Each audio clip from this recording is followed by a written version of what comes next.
Welcome to doassignment-ca. Here is the problem. Ball A is thrown vertically upward from the top of a 30-meter-high building with an initial velocity of 5 meters per second. At the same instant, ball B is thrown vertically upward from the ground with an initial velocity of 20 meters per second. Determine the height above the ground and the time at which the two balls pass each other. Now, let us work through the solution step by step. We place the origin at ground level and take upward as positive. Ball A starts at 30 meters with an initial velocity of 5 meters per second upward.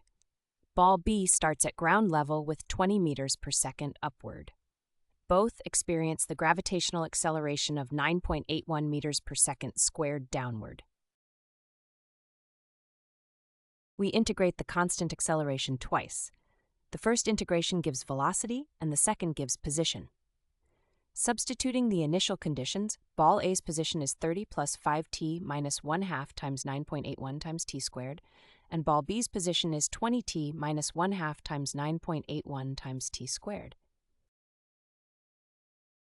Setting the two position expressions equal, we notice that the quadratic terms cancel exactly.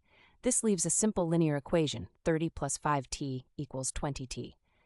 Solving, we get 30 equals 15t, so t equals 2 seconds.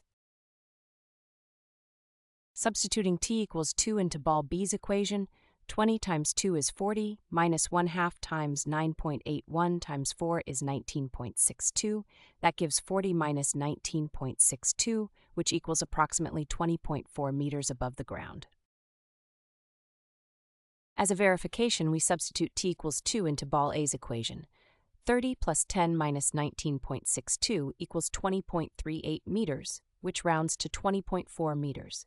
This matches ball B's result exactly, confirming our answer. To summarize, the balls pass each other at exactly 2 seconds after launch at a height of 20.4 meters above the ground.